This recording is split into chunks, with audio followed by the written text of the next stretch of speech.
BRS party Jubilee Hills ఉప ఎన్నిక ప్రచారం కోసం 40 మంది స్టార్ క్యాంపెయినర్ల జాబితా విడుదల చేసింది.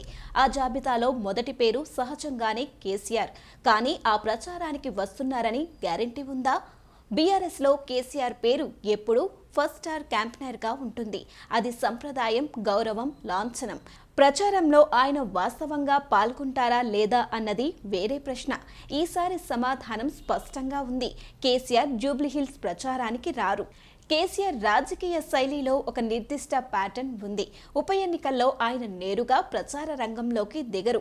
దుబ్బాక, నాగార్జున సాగర్, హుజూరాబాద్, కామారెడ్డి ఎక్కడైనా ఆయన తెర వెనుక పాత్రలోనే ఉన్నారు. సీఎంగా ఉన్నప్పుడు ఉప ఎన్నికలకు ఎప్పుడూ ప్రతిష్ట, పరీక్షగా కాదు, టెక్నికల్ ఈవెంట్గా చూశారు. దుబ్బాక ఉప ఎన్నిక సమయంలో ఒక సభలోనైనా పాల్గొంటే ఫలితం తేడా వచ్చేదని అంచనాలు వచ్చినా కేసీఆర్ సైలెంట్గా ఉన్నారు. ఫలితంగా ఓటమి ఎదురైంది. అయినా ఆయన వ్యూహం మారలేదు. ఆయన దృష్టిలో ఉప ఎన్నికలు చిన్నపాటి ప్రతిస్పందన పరీక్షలు, ప్రధాన యుద్ధం మాత్రం సార్వత్రిక ఎన్నికలు. ఒకే మినహాయింపు మునుగోడు ఉప ఎన్నిక. అది సాధారణ ఉప ఎన్నిక కాదు, రాష్ట్ర భవిష్యత్, రాజకీయ దిశను నిర్ణయించేలా మారింది.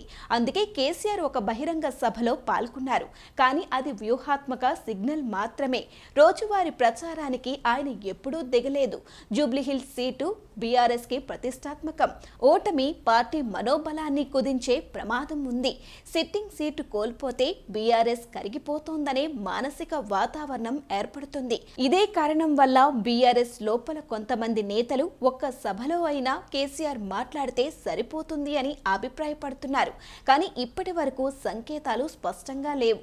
కేసీఆర్ వ్యక్తిగతంగా సభలకు రావడానికంటే బ్యాక్ ఛానల్ ఆపరేషన్లు ప్రాధాన్యం ఇస్తున్నట్లు సమాచారం. పార్టీ వర్గాల సమాచారం ప్రకారం కేసీఆర్ రోజువారీ రిపోర్టులు తీసుకుంటున్నారు. Jubilee Hills voting blocks, minority vote trends, urban Hindu voting అంచనాలపై ఆయన స్వయంగా ఫీడ్బ్యాక్ తీసుకుంటున్నారట. తదనుగుణంగా కేటీఆర్, హరీష్ రావుకు డైరెక్షన్ ఇస్తున్నారని తెలుస్తోంది. సోషల్ మీడియాలో బీఆర్ఎస్ క్యాంపెయిన్ కి మూడ్ ఫీస్ తీసుకురావడానికి ఆయన పర్సనల్ స్ట్రాటజీ టీంతో పనిచేస్తున్నారని పార్టీ వర్గాలు చెబుతున్నాయి. అంటే కేసీఆర్ ఇప్పుడు మైదానంలో లేరు, కానీ స్క్రీన్ వెనుక డైరెక్షన్ ఆయనే. కేసీఆర్ కొంతకాలంగా ప్రజల ముందుకు రావడం తగ్గించారు. పార్టీ సిల్వర్ జూబ్లీ సభలో చివరిసారిగా ప్రసంగించి ఆయన తరువాత పూర్తి మౌనం పాటించారు. ఇది యథావృచ్చికం కాదు, ఒక రీసెంట్ స్ట్రాటజీలో భాగమని భావించవచ్చు.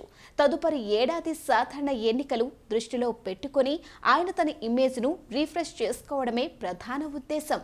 ఉప ఎన్నికలు వంటి చిన్న ఈవెంట్లలో పాల్గొనడం ద్వారా ఆ ప్రెసెస్ ను డైల్యూట్ చేయకూడదని ఆయన భావిస్తున్నారని బీఆర్ఎస్ సర్కిల్స్ చెబుతున్నాయి.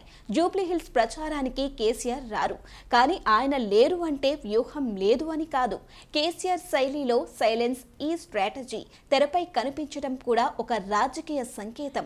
నేను ఇంకా కంట్రోల్లోనే ఉన్నాను అనేలా. జూబ్లీహిల్స్ ఉప ఎన్నికల్లో బీఆర్ఎస్ ఫలితం కేవలం ఒక సీటు గెలుపు కాదు, KCR model of silent leadership ఇంకా పనిచేస్తోందా అనే పరీక్ష కూడా.